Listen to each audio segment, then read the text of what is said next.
for his role as Takemichi from Tokyo Revengers. All right, so to start off, tell us about yourself. Man, I was born in Salem, Massachusetts in 1998, May 12th, if you guys want to send me a gift. No, but I've been a voice actor for the last 3 years, I think, 3 years, and I've been lucky to land some pretty cool stuff, including, like you already said, Takemichi, Shiki from Kimono Jihen, Joko from Shaman King, and a bunch of other stuff. But Oh, man. And that's the new Shaman King, right? that's a new Shaman King. Man, I was such a fan of Shaman King when I was younger, when it came on 4Kids TV. All right, so what's something that most people don't know about you? Basketball. I wanted to be a basketball player. Really? Yeah, and then I stopped growing. But I wanted to be a basketball player. I wanted to be in the NBA, and then I still played all the time. And I also wanted to be an artist. I wanted to draw manga. I wanted to do that. But eventually, just voiceover pulled me in that direction. But yeah, I don't think a lot of people know that. Oh, so what inspired you to pursue voice acting over all of that? I just don't think I was in my junior year of high school, and my cousin asked me if I wanted to do it. And he knew somebody that happened to own a recording studio and everything like that. So I said yes, and I tried it out, and I don't think I've tried a bunch of stuff, and I was lucky enough to be privileged enough to be able to try a bunch of different things at a young age. But I don't think I ever gravitated to something as strongly as voiceover that I was like good at, because it's different when you're good at something. You might not be the best at it, but you're good at something, and you just want to explore that and being allowed to explore it. And I never felt that passionate about anything else, so that's why I kept on with that. Okay, so would you say? So I'm an artist, so I completely know what you're talking about. Like I create webtoons, illustrations for books, things like that. You gotta show me. Oh, definitely. But so would you consider yourself geeky growing up? Like, how was that for you? Like, so we're seeing like it's super popular to be in the anime and all the nerdy stuff that we before it wasn't so popular. No. But like, what was your experiences with that? I was the kid in the classroom drawing the anime, and the teacher would be like, "What are you doing?" I was like, "I'm just doodling or whatever." I loved anime growing up. I wasn't so much into like comics and stuff. Like now I'm starting to get into like Marvel and everything like that. But I was an anime kid because cartoons and things like that were my escape. And I think I discovered anime around. Well, I had always watched it on Toonami and things like that, 4Kids. But I didn't know that Yu-Gi-Oh was anime. I didn't know that Dragon Ball Z was anime. And then one day I was at a Scholastic book fair, and it was like there was like a little like super basic book, how to draw manga, and I was like, was it the red one with the guy on the front? I think so, yeah. And I was one. like, is this what I've been? And then I just went online, and I was like, what is anime? And then I went down the rabbit hole. So yes, I was very much involved, and in a lot of ways, anime. I don't want to say saved me, but I guess I do want to say saved me. Naruto, I was adopted, and Naruto being an orphan and everything like that, that was like, I could do anything because Naruto can do anything. And so anime in general is a big part of my foundation. Yeah. So. Oh, that's really good to know. That's really interesting that you say that. Like, I kind of resonate a lot with your backstory. Would you say that like you had any struggles with being a geek growing up, or how did you overcome those challenges?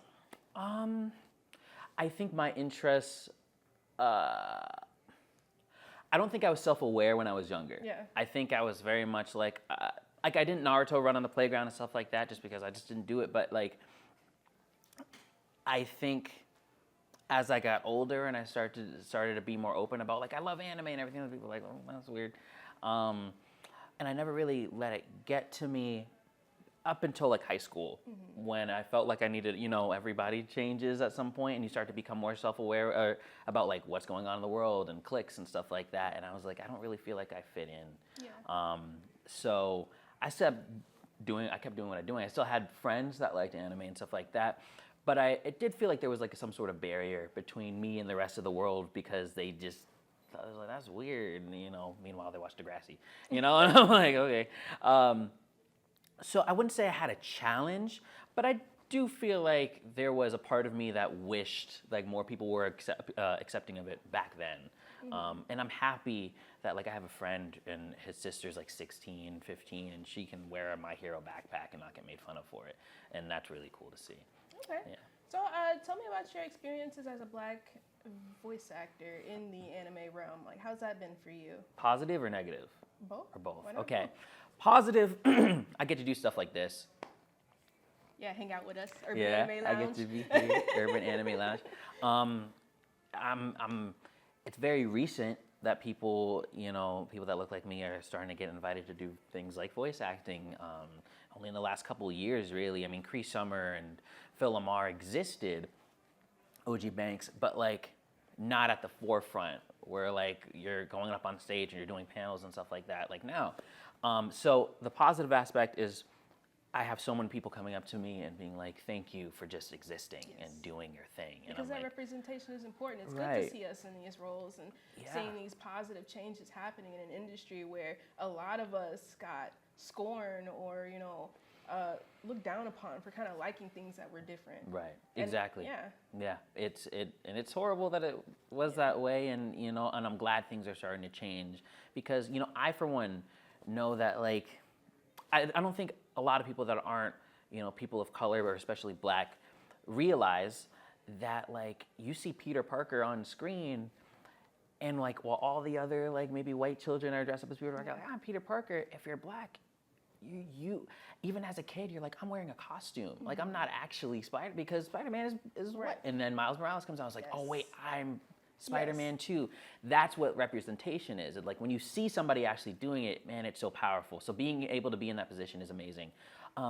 Negatives, I wouldn't necessarily call it too much of a negative. I'm still working. I'm still doing well.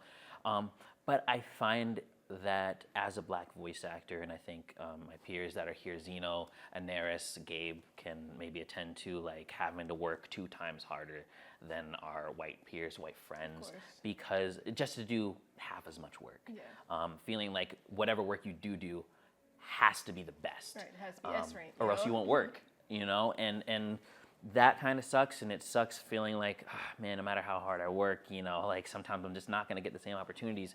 But that is changing, and I think that's the downside. But it's part of the process of us kind of growing to a point where it's more normalized to have people like me. I'm not gonna just me and Eris and Zeno aren't gonna be the only ones at every single Black panel. I want to see other people, that they invite to these things, and I'm. And you guys hopeful. are trailblazers for that. You're creating this path. You're help paving the path for more of us to show up in these spaces and do these things. So that's fantastic. That's commendable to me. Thank you. I appreciate that. Thank you. So what advice would you have for aspiring voice actors? My advice to aspiring voice actors is just not to let anything stop you. Like, if you want to do it, you can find a way. Unfortunately, voice acting is an expensive career to get into. Really? Microphones cost a lot of money. Classes cost a lot of money. So there's a startup for that? I didn't know. I don't know Yeah, anything about voice no, it's acting, fine. So in order for us to be able to record from home, we need professional microphones. Okay. The most common professional microphone used in animation, like Nickelodeon and stuff like that, is a Neumann U87, and these microphones are like $4,000, right? The step down from that is around $2,000. Step down from that is like $1,000, and then you keep going, but it's all expensive, right? And not everybody, especially people that look like us, because of just the way society is built up, have the privileges in order to get those sort of equipment. But I would say, do whatever you can. It's never too late. If you can't afford a class, YouTube is your next best thing, so use it. Yeah. Go online, absorb, watch TV, absorb everything you can, and just have fun with it. That would be just have fun. That sounds like some good. I just learned something. I didn't know that you guys bought your own mics and stuff. I Yeah. thought like you guys showed up to the studio and that was it. No, yeah. If we're recording from home, not everybody has a super expensive setup. Yeah. But Anaris and I, our setup altogether is probably close to like $10,000. It's a lot of money. But there's other people that make it work with far less. Like, just be resourceful. We just had the money, so we spent it. But like, it's an expensive career, unfortunately. No, voice acting is about as expensive as being an artist. Yep. It's great. Like, I'm thinking about that Wacom I want, and it's Oh, like, yeah. the big one that's like So- 4K right now. So I goodness. feel. Yeah. All right, so I'm gonna get a little deeper with these questions. I mean deep by getting to know you a bit more. If there was a role that you could get that you just know you would knock out of the park, what would it be? It could be from any show. That's out right now? Anything. Any okay. comic, show, whatever. What role would that be? That I would knock out of the park. Yes. Like I know. Yes. Well, I would probably want to play, what's his name? Edward Elric. I would love to play that character. Just he's so, I feel like, different. Yeah. I feel like, and especially because I feel like more often than not, women tend to write characters better. I think there's a reason why, like, shows like Full Metal Alchemist are so popular. It's just because every character is just so great. I would have loved to play Edward. I can't tell you why, but I just feel like I can relate a lot to his philosophies and everything like that, and he's it would have been a very intense character. So. Yeah, that would be a dream. I'd love to see that. Like, I hope that happens, so I can be like, yeah, I got it on camera. You know, Right. your boy AJ. Right. If they ever do a remake, manifested. yeah. All right. So let's see. Who is the worst character in the anime verse of all time? The worst. The worst. Like written or just like of all time, like that you know of. Oh boy, the worst. Because I'm trying to think like worst as in like worst because I hate them or worst because it's like, oh, this character sucks. Ooh, that's a toughie. Okay, so how about the best? I feel like I know what's coming already. Like, I feel like I know. I just know. Probably. Cameraman behind here grinning, because he know too. Probably Naruto Uzumaki. Okay. Oh my God. Naruto Uzumaki is the best. The worst, man, Sasuke. Ichigo too. Man, and I only say that because I love Sasuke up until a certain point, and then I was like, this character is trash. But he's cool, like, because he looks cool and his powers are cool. But like, I'm like, he's written so bad. AJ confirmed 100% Naruto stan. That's me. All right, so what geeky opinion would you die on a hill for? Like, if you was going up against all the people on Facebook to defend this opinion, what would Gon is toxic. He's not a good friend. It's not a good friend. Hold on, I got to think about it. Gon Okay, explain. cares about nothing except his goal. He doesn't care about Killua. He doesn't care about anybody else. He's like, I want to do the thing. Gon doesn't even care if it's good or bad. If it excites him, he's like, I'm doing it. That is 100% valid.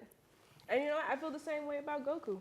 Goku Yeah, doesn't care about nobody. He doesn't care. He doesn't care about his son. He doesn't care. Goku sucks. He's really cool. Goku puts the life of everybody around him in peril. Yeah. And including the entire world. The planet gets destroyed at least once a year. So I completely... He's just like, I want to fight at their maximum strength. Huh? Wait, like, we just fought... Get rid of them. We just fought this other nigga. Like, hold on. Yeah. Let's recover from that dude first. Yeah, no, I especially, because Gon is super sweet, right? Yeah. So he's like, I'm Yeah. going to go fishing. But, like, whenever there's, like, a scene of him where he's, like, something serious is going on, and he's like, I don't want to spoil too much No, in go case, but there's a scene where it's like, they're playing volleyball, right? Like, or dodgeball, I think. They're playing dodgeball, and Killua gets hurt, right? And he sees that he's hurt, and he's like, Killua, I'm gonna need you to hold this ball so I can hit it really, really hard. And he knew that if he hit that ball hard, he would hurt Killua, and he did it anyway. Okay. Yeah. Gone for worst friend of ever. Yep. Gon is a terrible friend. All right, so if you were Batman's therapist, what advice would you give him? Go to therapy. Oh, wait, I'm the therapist. Oh, I'm the therapist. Oh, Not man. you fired him as the patient. Like, you gotta go, bro. What would be my advice? Stop sending your children to fight with you. Like they need to go to school and you need to sleep and like work through your trauma. Maybe sell your company because clearly you're not stable enough to run it. But I would be a bad therapist because then I'd just be. I don't think he would like me very much. Yeah, I'd be angry at him. And, why are you like this? Yeah. All right. So are there any projects we should be looking out for with the AJ Beckles brand on it? Anything you're excited for that you want to tell the people? Anything that's been announced? No, I don't have anything that's been announced yet. I was hoping, my fingers are crossed that something was going to get announced at Anime Expo, and it didn't happen. And I found out that it might not even come out till next year. But it's really cool, I promise. Tokyo Revengers Season 2, when that comes out, that'll be cool. Yeah, excited to see what Takemichi gonna do about this gun in his face. Yeah. Like, what is going on It's there? wild. And I've read the manga and everything, so I'm really excited. It's gonna be a really good season. Should I just read the manga?